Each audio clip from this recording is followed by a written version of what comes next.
When you think of Airstream, you're most likely thinking one of these gorgeous aluminum-clad, retro-looking travel trailers, but you might not realize this.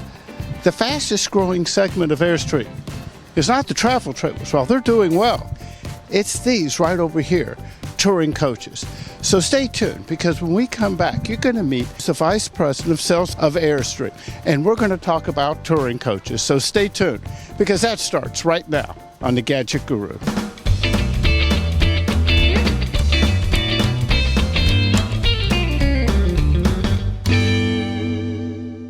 As promised, this is Justin Humphreys. You're just looking at your card. I want to make sure I get this right. Vice President of Sales and Service for Airstream. Correct. Okay. Now, as I said in the intro, you have such an iconic look with your trailers. Now, you're one of the companies you were purchased by Thor. It's been many years ago. I believe you said it was 1980. Now, fast forward all these years, Thor's kept their hands off of you. They've allowed you to continue to do what you have done best over the decades. What's going on right now with the touring coach? Yeah, so we got into the touring coaches actually in the 90s. We dabbled with it. We had some Chevy products, some Ford products, and then in 08, 09, when the Sprinter started to be rebadging Mercedes from Freightliner, it was really a turning point for us. That was when we kind of jumped in with both feet. And a lot of people say, man, it's really not like your travel trailers. To your point, travel trailers are so iconic, but it's actually very similar. And by that I mean, we're the only manufacturer on the travel trailer side. We build the shell first, and then everything fits through the door. Most RVs are built inside out. Everything's built, and then the last thing that happens is the walls go on. So not everything fits out the door. It's why they make such great renovation projects. Well, when we get the van from Mercedes, everything has to fit through the door. So we're very familiar with that concept. Well, we're also very familiar with the small spaces, because our trailers don't have slide outs. It's pretty confined spaces. So it's kind of a natural for us, right? Because we get this small van. We're a luxury product. It's badged Mercedes. And when Airstream and Mercedes got together, I think that was a real aha moment for customers, where they got it. And then our design team really delivered on it and packed a punch with a small motorhome. Okay, you know, I'm here at the industry day of the RV Super Show. I tell you, it's a great day to walk around, because the crowds, trust me, by the time you see this video, you'll see pictures of all the mob scenes that are out there. But as I walk around, I'm seeing Mercedes Sprinter conversions. Let's call them a dime a dozen. Sure. They're everywhere. What separates your product, the Airstream product, from the batch? Well, we kind of take, you know, when they say somebody starts to kind of copy your overall design, there's a little bit of flattery in that. So when we got into the Sprinter business, we didn't do the graphics, all the swirlies on the side. We wanted it to be very automotive and blend in with Mercedes, and everybody has now started to try to copy that look, where they do less graphics and a little bit more automotive. But really today, no one is selecting and optioning it as much as what we are on the Benz side. So Mercedes doesn't know if you're going to be a plumber, or they don't know if you're going to be a high-end RV. So as a result, when you order a van, there's over 400 options on these vans. We select every single one. Upgraded suspensions, check.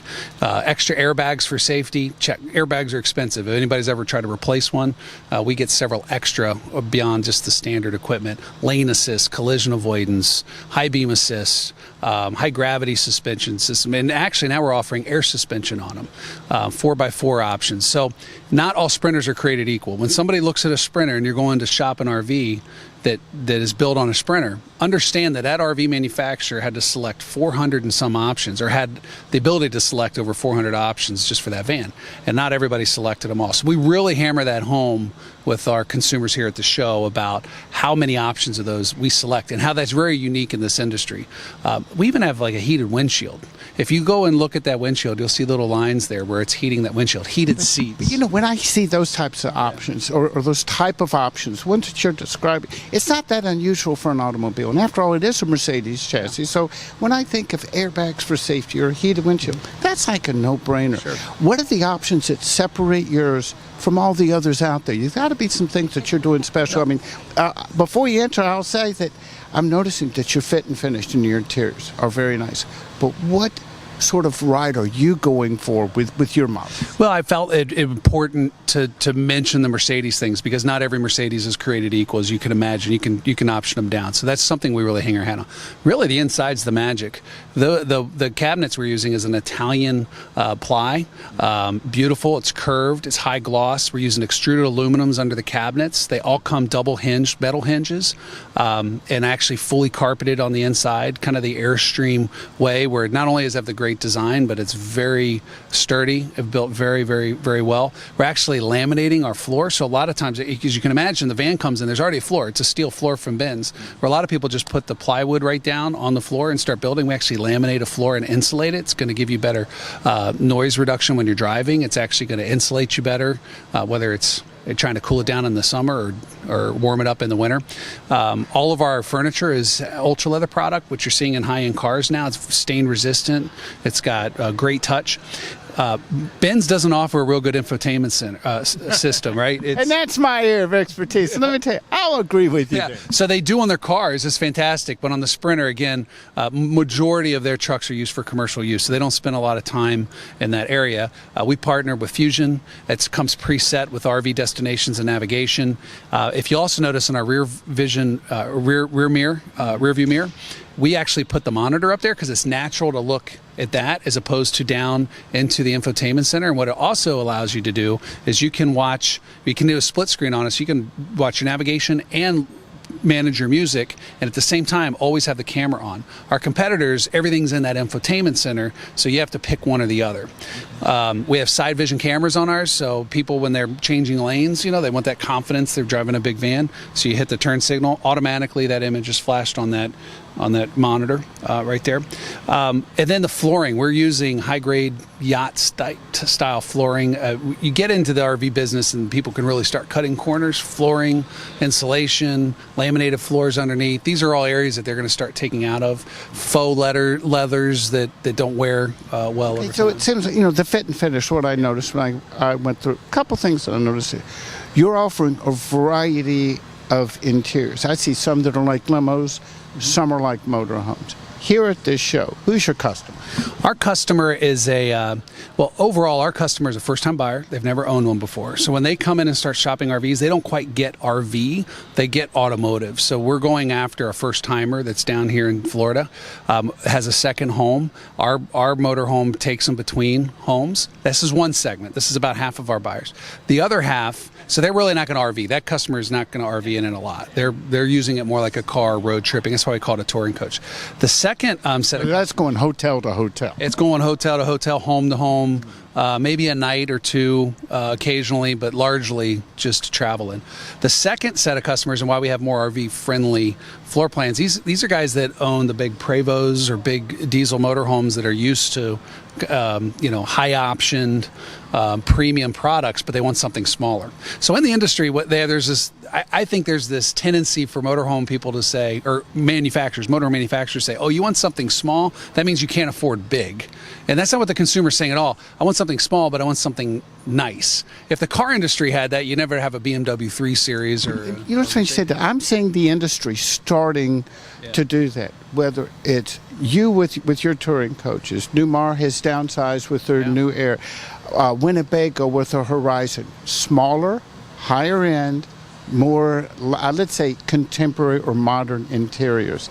So with your new customer, what are you doing at dealer level to get them, if so many of them are first-time users, to train them and get them acclimated? Okay, here's how you fill the tanks. Here's how you empty them. Here's things you need to know before you get on the road. That's a big topic, and that's something we've been working with our dealers quite a bit. In fact, we just introduced a whole dealer standards program that requires certain training, both from a sales perspective of who these customers are and why they need to understand. They're coming in without a base of knowledge, right? They haven't been RVing their whole life, so you can't take that for granted.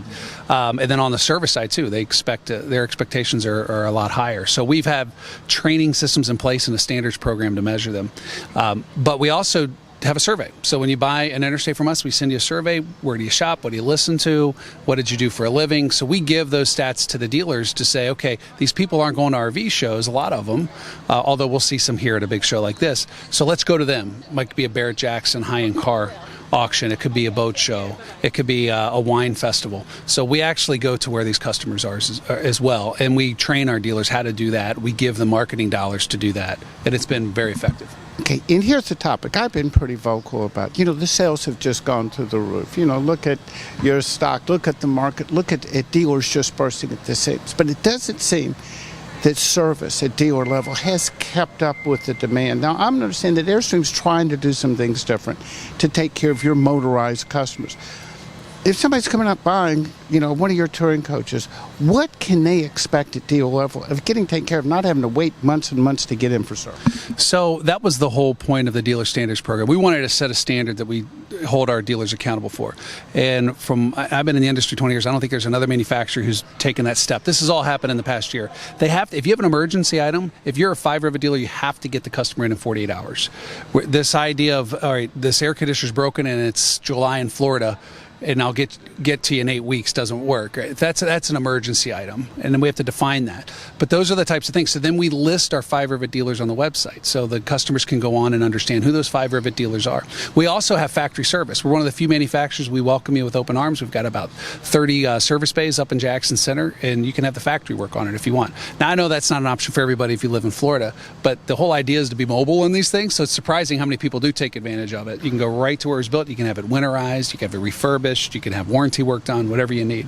So it gives them another opportunity for service. But the big thing for us is we really want to improve the overall service at the dealership. And before you can do that, you really have to set a standard and hold them accountable to it. I can tell you we're measuring our survey scores, and in just 12 months they're absolutely going in the right direction. Okay. With your 48-hour service program, do you have any issues? And again, you read the forums, you talk to the owner. You hear some people say, I bought my coach out of town. I bring it to the dealer. The dealer says, I didn't buy it from here. I'll get to you in a couple months. How do you deal with that deal? So we did deal with it. So there's 2 incentives in the 5-rivet program. One's a little bit of a sales kicker. The other one is actually a kicker on warranty rate for non-customers. So we will actually pay them more if they work on somebody who didn't buy from them. So if they come to us and say, hey, this other dealer sold it, it's not fair, I don't want to work on them. It's like, well, we would actually pay you a pretty substantial kicker if you do. So it's addressing the elephant in the room. We'll see how effective it is, but already we're starting to see dealers wanting to have that status. And the other thing on the 5-rivet status, if you're going to be a 5-rivet dealer, the idea of you not accepting service from a non-customer at all is you're not going to be on the program.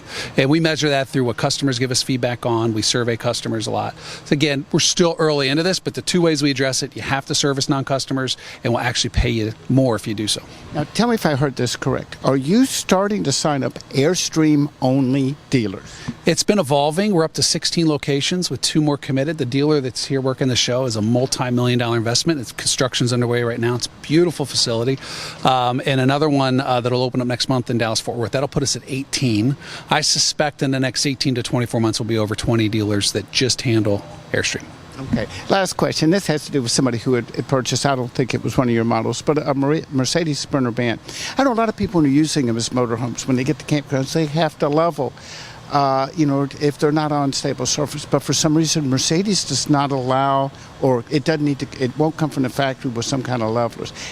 And again, I'm not that mechanical. Is there a reason behind that? Well, I think more for the smaller units, it's a weight thing because the jacks are heavy. However, we now offer it. In fact, this first unit it'll lift the whole thing right off the ground. So we've got Mercedes approval to do it. We're a master upfitter with Mercedes. It'll actually even work with the air suspension system that if they select it, so the 2 will work in tandem. So you're not jacking it up with all the air in the bags. So we do. Now, when you get to the cutaway motorhomes like the Atlas over there, the weight's still the margin is so small, and these things do weigh quite a bit. We haven't quite gotten there yet, but hopefully next few years we'll see it on the bigger ones. Okay. Again, if people want more information, what's the best thing they need?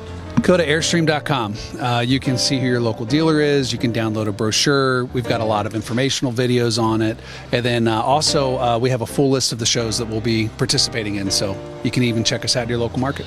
I do appreciate your time. You got to admit, this industry day is fun. I mean, trust me, tomorrow and for the next 5 days, it's not going to be like this. Justin, thank you so much for your time. Appreciate you stopping by. That's my pleasure. That's it for now. And remember, the easiest way to keep posting my new videos is to simply like us on Facebook at facebook.com/The Gadget Guru. That's it for now. I'm The Gadget Guru, Andy Parr.